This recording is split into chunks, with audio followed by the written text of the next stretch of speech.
Hello friends, in the series on the income tax cases, today we will discuss a case which is based on the addition in the case of bogus purchases. As all we know that the bogus purchases has become really a headache both for the GST department and for the income tax department.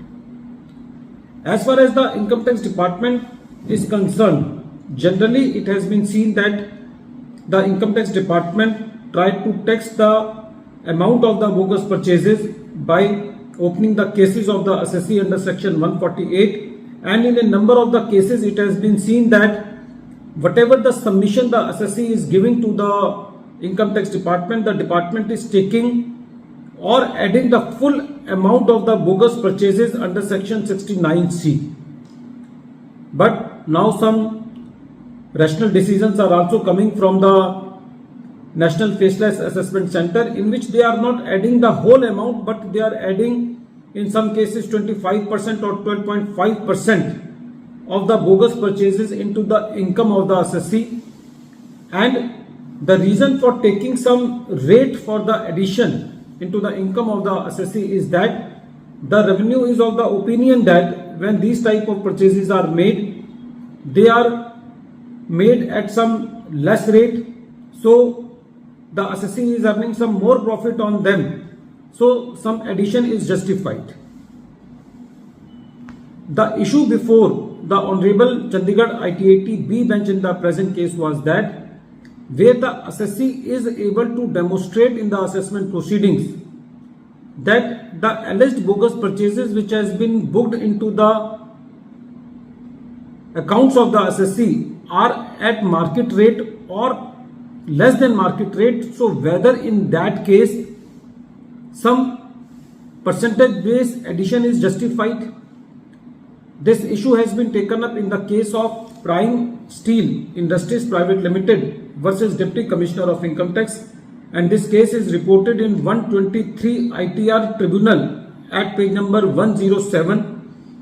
And the date of the judgment is 28th September 2024. Friends, in the present case, the assessment year is 21-22 and the assessee is a manufacturer of thermo-mechanically treated and mild steel billet. During the previous year, relevant to the assessment year 21-22, the case of the assessee was opened on the allegation that the assessee has made fake purchases, and this allegation was based on the information received from the GST Department that the assessee has made purchases from some parties whose GST registration number has been cancelled by the GST Department retrospectively, or some parties have cancelled their registration number by suo motu. When the assessment proceedings were going on, the assessing officer, for the sake of inquiry, issued notices under section 133 subsection 6, which were answered by those parties, and the assessing officer made a view that the purchases are not genuine because the parties are not responding to the queries of the assessing officer. Friends, here it is important to mention that the revenue is not doubting the purchases of the assessee, they are only doubting the creditors of the assessee. It may happen that the purchases are genuine, but the parties from whom the purchases are made, they are not cooperative or they are not responding. So just because they are not responding, such huge addition should not be made into the income of the assessee.